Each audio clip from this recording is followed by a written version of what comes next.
Magandang umaga, narito ang 3-day weather forecast.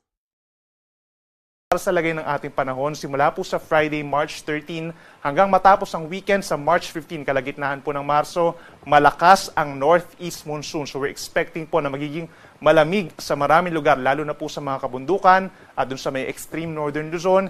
Even Metro Manila, mararamdaman muli ang pagbaba ng temperatura.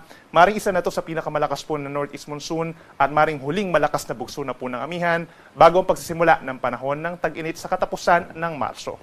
So for the next 3 days or from Friday to Sunday, we're expecting partly cloudy to cloudy skies pa rin sa maraming lugar sa Luzon. Yung mga nasa eastern sides, medyo makulimlim pa rin ang panahon at may tsansa ng mahihinang pag-ulan.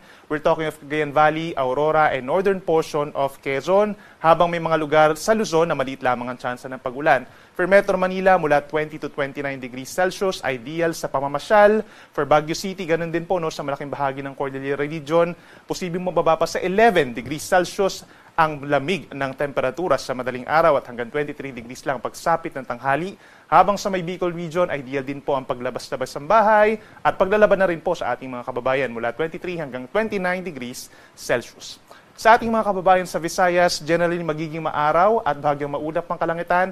Friday hanggang Sunday, so generally fair weather conditions po ang mararamdaman.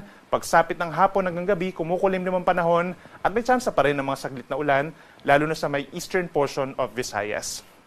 Temperatura natin sa Metro Cebu, hindi rin kainitan, 23 to 30 degrees for the next 3 days.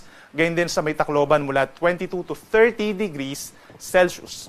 At sa ating mga kababayan sa Mindanao, actually sa pambihirang pagkakataon po, no, posibleng umabot dito sa buong Mindanao ang northeast monsoon natin dahil nga ina-expect po natin na magiging malakas ito from Friday up until Sunday. Partly cloudy to cloudy skies, may tsansa lamang ng mga pulupulong may hinang pag-ulan. Maliit ang tsansa ng mga thunderstorms actually kapag meron tayong northeast monsoon. No? At hindi rin ganun kainit or hindi maalinsangan ng panahon pagsapit ng tanghali.